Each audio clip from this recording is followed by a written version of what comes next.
हिमाचल गिरवी होने की स्थिति में हो गया है। ये स्थिति हिमाचल प्रदेश में वर्तमान कांग्रेस पार्टी की सरकार की हुई है। सरकार की बातें करना मुझे लगता है कि अब उनको बंद करना चाहिए। 2 साल का कार्यकाल हो गया।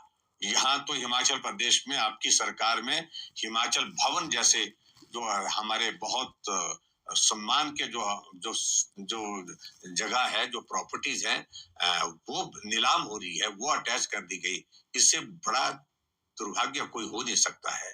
मुझे लगता है कि हिमाचल के इतिहास में ये पहला ऐसा अवसर आया कि जो बहुत महत्वपूर्ण और प्रेस्टिजियस हमारी प्रॉपर्टीज हैं, उनको नीलाम होने की नौबत आई है। ये सरकार की नाकामयाबी है, सरकार की नालायकी है। 70 वकीलों की फौज खड़ी की है। यहाँ पर एडवोकेट जनरल से लेकर के एडिशनल डेप्टी, लेकिन उसके बावजूद सरकार को वो डिफेंड करने की स्थिति में नहीं है, क्योंकि हाजिरी लगाते हैं लेकिन कभी भी वो जाकर के वहां पर गंभीरता से सरकार के पक्ष को रखने की जो बात आती है उसको उसमें वो सफल नहीं हो पाते। और हिमाचल प्रदेश में ये स्थिति बन गई है कि फजीहत के बाद लगातार फजीहत होती जा रही है, लगातार ये फजीहत का क्रम होता जा रहा है। कुछ फैसले ऐसे लिए जिसके कारण जगनसाई पूरे देश भर में हुई, और उसके अलावा जब ये कोर्ट का फैसला आया 13 जनवरी 2023 का फैसला, 64 करोड़ रुपए जो अपफ्रंट प्रीमियम को देने की बात उस कंपनी के लिए कही गई थी, जहां सरकार को आज वो पैसा लगभग 150 करोड़ के करीब पहुंचने वाला है। और सबसे बड़ी पीड़ा का विषय है कि हिमाचल प्रदेशियों का अगर कोई पहचान अगर दिल्ली में है, वो हिमाचल भवन है, जो मंडी हाउस में स्थित है। कोई भी हिमाचल वासी वहां जाता है, गर्व के साथ जाता है, अपना परिवार घर समझ करके जाता है, और वहां उसी को ही अगर नीलाम कर दिया तो इससे बड़ा दुर्भाग्य और कोई हो नहीं सकता है।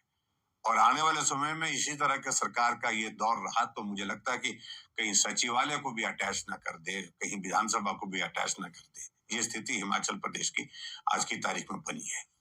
प्राथमिकता नहीं, एक तरफ से सीपीएस की कुर्सी बचाने के लिए, उसके लिए तो वकील जहाज में भी आए दिल्ली से, उसके लिए तो वकील दिल्ली से आए जो जो जिन पर करोड़ों रुपए खर्च कर दिया गया, और जब उसके बावजूद भी वो हाई कोर्ट में हार गए सीपीएस वाले मामले में, अब एसएलपी सुप्रीम कोर्ट में की है, जहां कांग्रेस की ओर से वकील खड़ा किया जाएगा, जो वकील 1-1 करोड़ रुपए एक बार खड़े होने की पेशी लेता है, पेशी का पैसा लेता है, उसके लिए पैसे हैं।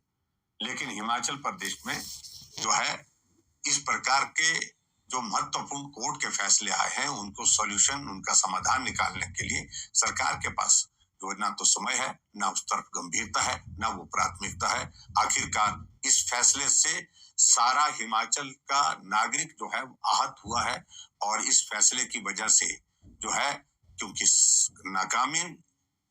नाकामयाबी अगर है तो सरकार की है, पक्ष को ठीक प्रकार से रखने में पूर्णतः असफल।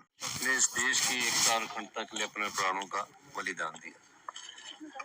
वो इस देश की प्रधानमंत्री थी और पहली प्रधानमंत्री थी जिन्होंने फैसले लेकर इस देश को एकजुटता में रोकर रखा।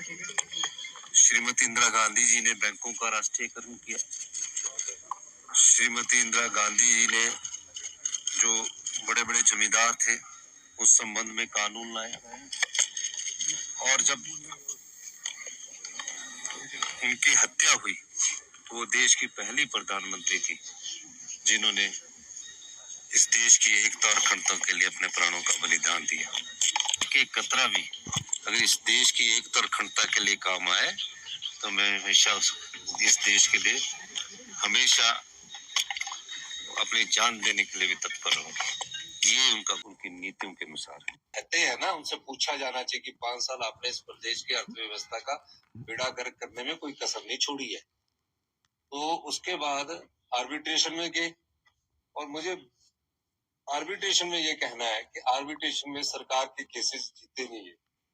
अब 64 करोड़ हिमाचल प्रदेश के लिए कोई बड़ी बात थोड़ी है, लेकिन हम लीगल पहलू पर लड़ रहे हैं। हमने इसी महीने 2 पे दी, 3000 करोड़ रुपया अपने सरकारी कर्मचारी अधिकारियों को बांटा, तो 64 करोड़ जमा कराने में हमें कोई दिक्कत नहीं है। लेकिन जुडिशरी को भी देखना चाहिए था कि मैं ये बात कहना चाहूंगा थोड़ा सा इन चीजों का ध्यान रखा जाए कि हमें किस नियम और रूल्स के तहत वो इस प्रकार के जो फैसले हैं वो कर रहे हैं। मेरा ये मानना है कि आर्बिट्रेशन के पैसे जो जमा करने के बाद हमें ये देखना है कि क्या हम उस केस को लड़ेंगे। और जुडिशरी ने हमने जब एक और आर्बिट्रेशन केस में जिसमें अदानी जी के 280 करोड़ रुपए थे, उसको भी हमने जुडिशरी ने हमारे पक्ष में फैसला दिया है। और इस मामले में मैं ये कह सकता हूँ कि जो 64 करोड़ देने की बात है कोई बड़ी बात नहीं है। जुडिशरी के पास जो हमारे वकील है उन्होंने क्या इनके खिलाफ अपील है उसको हम दायर करेंगे। जयराम ठाकुर ये कह रहे हैं कि हालात ये हो गए हैं हिमाचल प्रदेश के कि राज्य सचिवालय नीलाम हो जाएगा, विधानसभा नीलाम हो जाएगा। नहीं, वो जुडिशरी ने जिस प्रकार कहा है उन्होंने नीलाम तो भारतीय जनता पार्टी के जयराम ठाकुर जी 5 साल पहले करके जो चुके चले गए। और दूसरी बात ये बताना चाहता हूँ, अदानी के केस में ब्रैकल वाले केस का मैं इसमें हवाला देना चाहता हूँ। जयराम ठाकुर जी की कैबिनेट ने ब्रैकल को इंटरेस्ट के साथ आर्बिट्रेशन का पैसा देने की बात की थी और उस बात के खिलाफ उनकी सरकार ने अपील नहीं की हाई कोर्ट में। अभी हमने आर्बिट्रेशन का पैसा जमा करवाया और हाई कोर्ट ने हमारे पक्ष में फैसला दिया। हाई कोर्ट ने जो अदानी के केस में हमारे पक्ष में फैसला देके कहा कि आर्बिट्रेशन का अवार्ड जो है वो गलत है और हमारे पक्ष में फैसला दिया। उनसे तो ये पूछा जाना चाहिए था कि आपने सरकार की 280 करोड़ की संपदा को क्यों लुटाने की बात की थी। और जो ये कह रहे हैं इस प्रकार की स्टेटमेंट है, कभी ये कहना ये नीलाम हो जाएगा, ये कहना, ये राजनीतिक